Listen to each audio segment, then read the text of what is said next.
Kinabahan naman ako. Kala ko hindi nagre-record.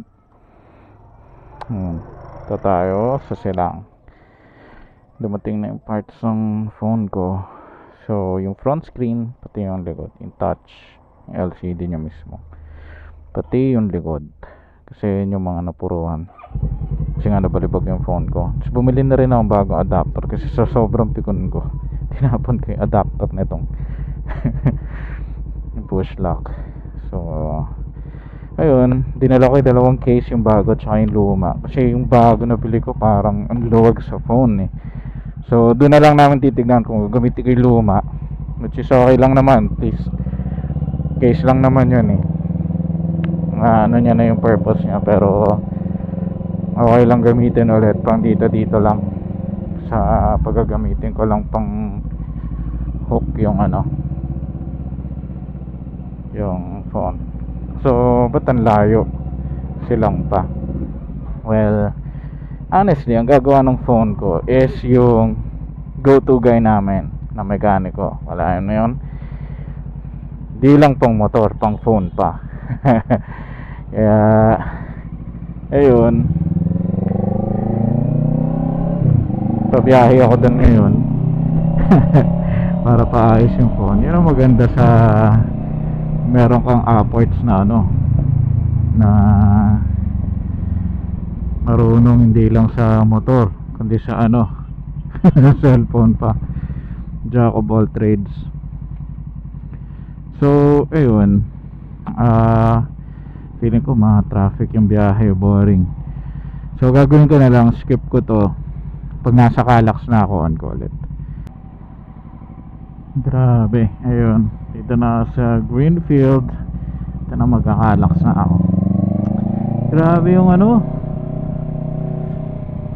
grabe yung aksidente na nakita ko dun sa may Padaang Hari, ayun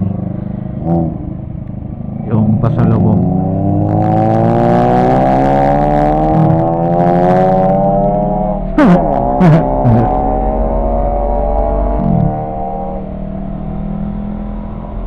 Kaya ingat lalo pag kunyari may kalaro sa daan.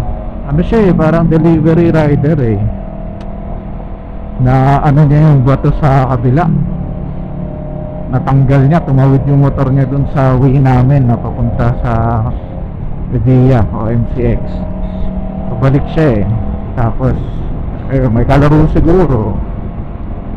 Hindi ko na binigyan kasi syempre sensitive yun kawawa naman, pero buhay naman, di naman patay rider, buhay naman. Kaso yun nga, syempre na aksidente, may iwasan naman yan I mean, sa panahon ngayon, kahit sabi mo ride safe, dahil talaga mga kamote dyan mga tipong di talaga papaawat. So alam mo yun, instead na sabi mo ride safe, kung ano man, wala talaga tayo magagawa, ganun talaga sila. Ingat lang, kumbaga wag na back ka, pero wag na kayong kumbaga pag alam nyo hindi nyo kaya, huwag nyo nang pilitin. Sige, mataw kayo, pag alam mo nasa alanganin ka, pagbigyan mo na, kasi buhay yung tinataya mo, buhay mo naman, kung ma-post ka online na sinibak ka ni ganito, puta, wala namang premyo yan. Alam naman ng karamihan na nagmamotor yan. Okay lang, kasi hindi karamihan kasi ngayon lahat may init na sa manibele, lalo na yung mga bagong sampa ng motor, porket na feel lang nila na kaya na nila mabilis, alam nila kaya na nila kontrolin yung motor. Ngayon hindi ganun yun kailangan dyan maraming saddle time, talagang pag-aaralan mo yung motor mo. Ako nga, nag-boss Ironman, putya, doon ko lang nalaman na hindi ko pa talaga gamay itong motor na to kahit ang tagal, kahit 1 year na sa akin to, kasi less yung saddle time ko sa kanya. Kumbaga, kung gamitin ko siya, pamasok lang sa office, bira ako mag-ride. Ngayon, kahit nakabatlaks ako na gulong, di pa rin ako confident pagdating sa liguan, kasi yung skills ko kumbaga hindi match dun sa alam kong yung dinadaanan ko. Siyempre puyat ka pa, ang daming factors, kaya bumibitaw talaga ako, hindi ko pinipilit. Kasi dapat lagi nasa utak mo sarili mo muna eh. Kaya mo iba, kung feeling nila magaling sila, natalo ka nila, okay lang yun. Wala kang dapat patunayan kahit kanino. Basta ikaw nagra-ride ka at your own pace, sarili mong ride, inaatupag mo, di-deliver ka man, papasok ka man, o ano man klaseng pagra-ride ang gusto mo. Huwag ka lang ng iba, yung tipong magkakat ka ng iba na para iti-trigger mo. Huwag ganun, ride ka lang. Gusto mo umataw ka, huwag ka ng iba, huwag ka provoke ng iba, huwag ka mag-trigger ng iba. Kung na-trigger sila sa edad, dire-diretso ka lang, hayaan mo sila. Pero wag mong syempre kakatin, kasi nakakabastos yun eh. Tsaka hindi tama yun sa daan. Signal ka ng tama, gusto mo mag-change ng lane, mga ganun. Hindi mo kailangan makipagyabangan sa daan, kumbaga. Hayaan mo lang sila.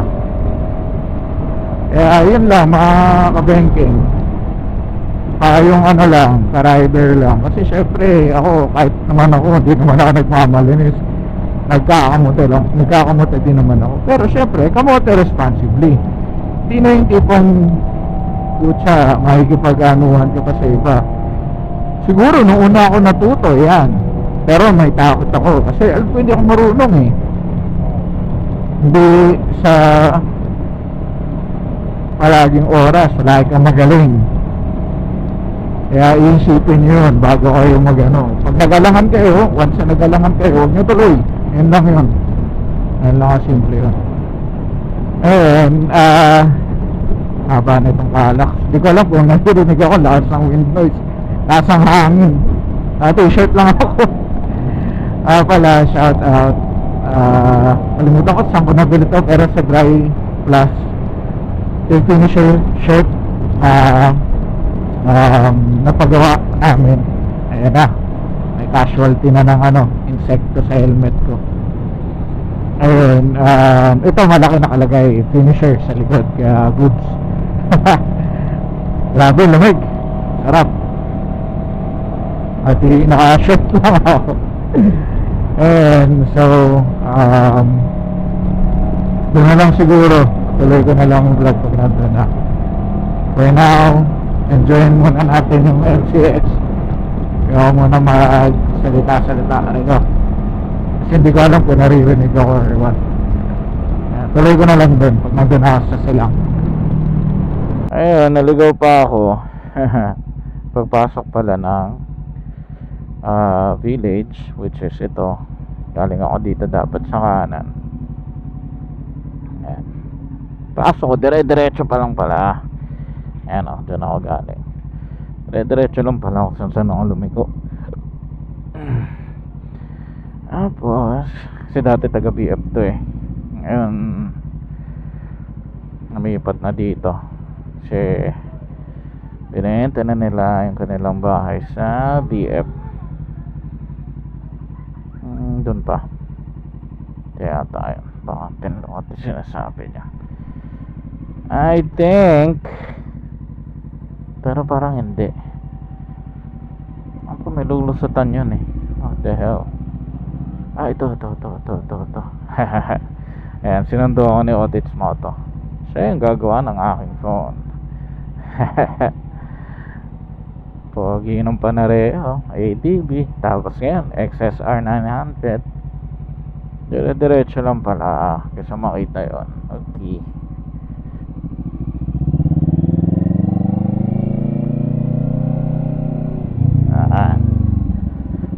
Ito na ang kanyang humble home.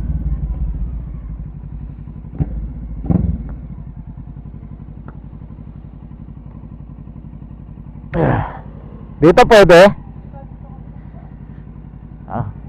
Designated ako designated parking. Very good.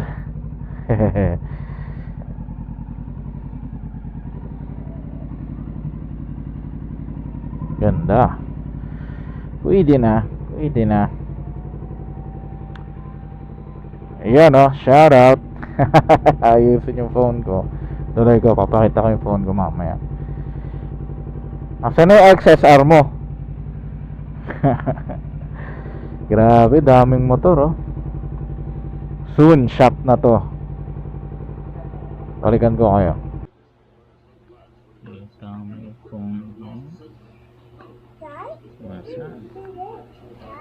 Hi, say hi.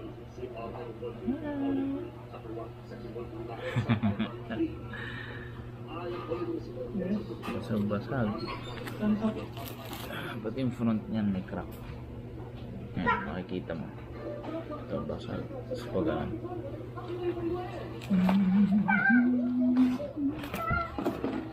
Magic ni Otis Moto yan. Gaganahin natin.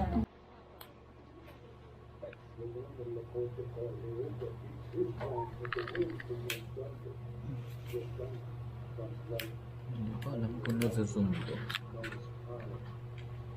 Nasa-zoom to.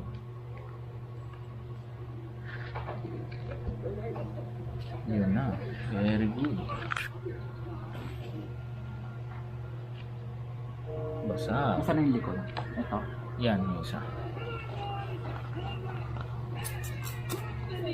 Sige po, siraan mo lang. Ano lang.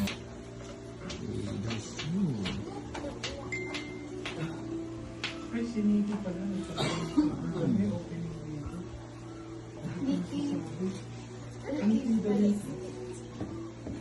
Hindi siya yung tag niya doon.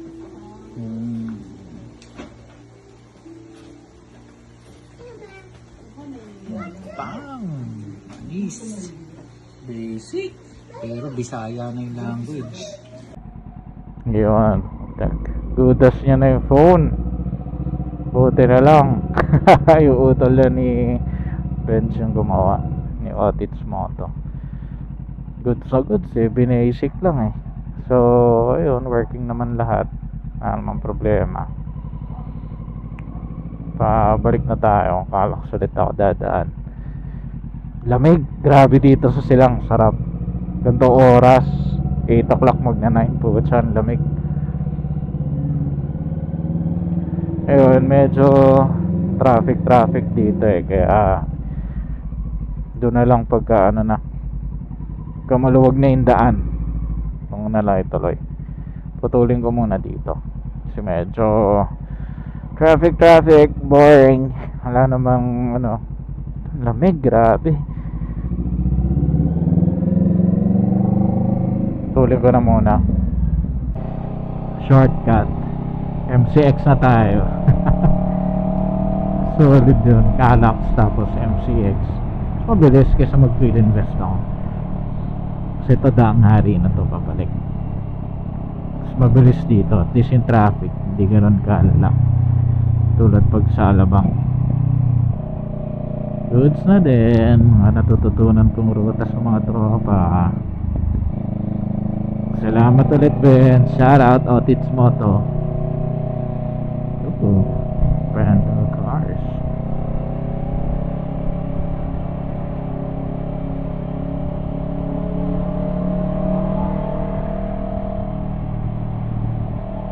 Ayun, buti na lang nabilang ko ng soft case yung ano ko, phone ko. Kasi kailangan patagalin muna yung dikit mga 24 hours. Okay na din kaysa bumili ako ng bagong phone. Mas nakamura ako. Gastos ko lahat almost 3,000 para sa parts. Tapos ano lang, dahil tropa naman, kapatid ni Benz yung gumawa, so abot lang ng konti, pwede na. Para may brand new phone na ako ulit. Okay na din. I mean, not bad. So okay na siya. Kaya sa pinagtsatsagaan ko na sira-sira yung ano, basag yung screen sa likod, basag yung screen ko sa unahan. Ayun lang, kailangan ko na lang bilan ulit ng ano, screen protector. Pero okay lang yun. Safe naman, ano, big deal. Kaya big deal yan. RFID only. Buti na lang naluglog ko yung phone ko sa ano, Ang daming natira sa may Manawag. Kaya no problemo pagdating dito.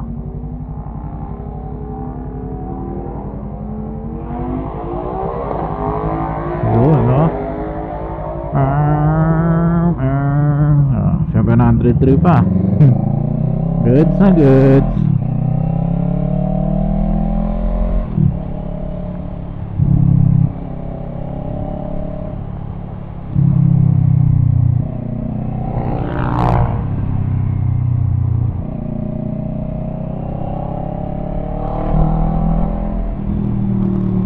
Medyo etumak lang tayo ng konti dahil anong oras na may pasok pa bukas. Ito yung favorite bankingan spot ng lahat. Yes, sabay tayo dyan, don't worry.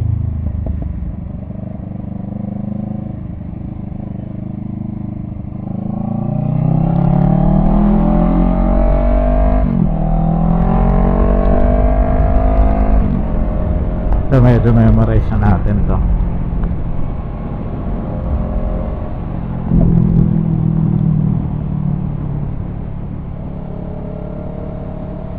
Dito may aksidente kanina eh. Papunta ako eh. Doon paturo ko. Baka may bakas pa yun ng ano, ebidensya.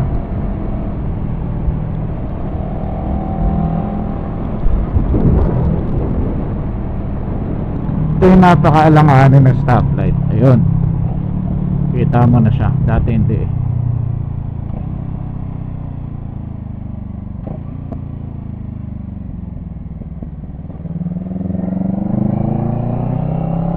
Dito yan eh.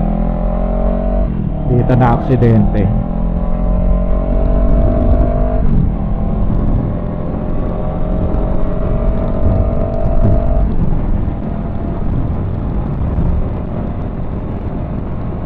After nito kasi, uy!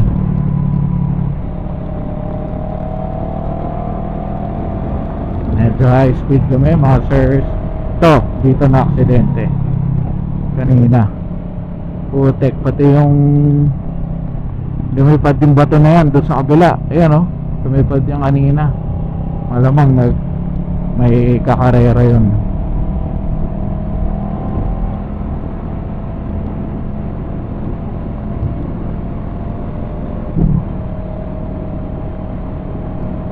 Hapon yun eh, papunta pa lang ako. May ginagawa din dito. Kapag hindi nyo kabisado yung mga ligo, puta, huwag nyo banatan. Enjoy nyo lang, panyemas. Lahat kasi nung lower CC, nakita may kalaban, puta, patola agad eh. Intindihan ko naman, minsan ganun din ako. Lalo na ngayon na naka big bike ako, ayoko yung may mga makukulit na lower CC, nakakairita. Yung parang lagi na ikipag-unahan sa'yo sa lahat ng bagay. Pwede naman na paunahin mo sila or ikaw mauna. Huwag mo na lang sabayan, putek, kasi nasa-stress ka lang eh. Isipin mo yun, ganda-ganda ng araw mo, sabay putek, di disgrasya ka lang. Ayan, anyway, dito na lang tayo sa tanghali. Pauwi na din. So, wala na masyado. Ayos naman na yung phone ko. Good as new. Kita nyo naman doon sa bed. Putik yan. Galing eh. Basic lang eh. Isang oras lang ba? Parang wala pa isang oras yata ginawa. Or mga 1 hour din. Ganun. So, all in all, goods naman siya. Gumagana lahat, fingerprint.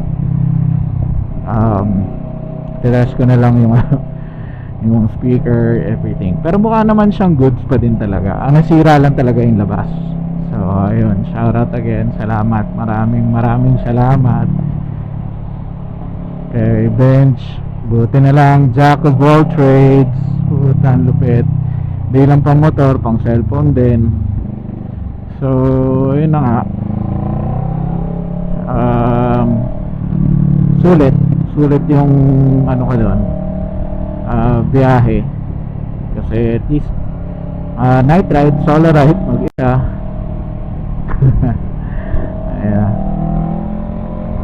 biyahe na din. Woo! Grabe yung lamig. Ang mga goods dun sa silang night ride ka, puto mag-jacket kayo. Huwag kayo mag-t-shirt. Pag hindi kayo balat kalabaw, huwag kayo mag-t-shirt. Kunemas. Apakalamig. T-shirt lang eh. Pag biyahe ko ng S-Lex, hindi pala ideal kasi sakit sa balat ng mga bato, lalo pag may kasabay kayo mga truck. GG mga balat nyo. Ayun, anyway, kalang ko naririnig ako kasi reset yung wind noise. Sinilipad yung ano ko, balaklava. So parang ano siya, pumapagpag dun sa ewan sa ilalim ng helmet, kaya pa. Hindi ko alam kung naririnig ako. Masyado malakas yung wind noise. Anyways, ito na muna tapusin yung vlog. Galing lang. Gumawa ng phone ko tropa. May alam. Actually, utol niya na yung tumuloy. Kasi yung phone ko honor. Sobrang thank you. Ayan, dito na lang ulit. Sana next marami ulit kami next vlog ko, next video, para matest ko naman tong mic. And alam ko malakas na yung cardo kasi nakatutok na talaga siya dun sa mismong earpiece. Ayan, siyempre dito ko na ulit tatapusin. Mga kabanking, always ride safe. Peace out.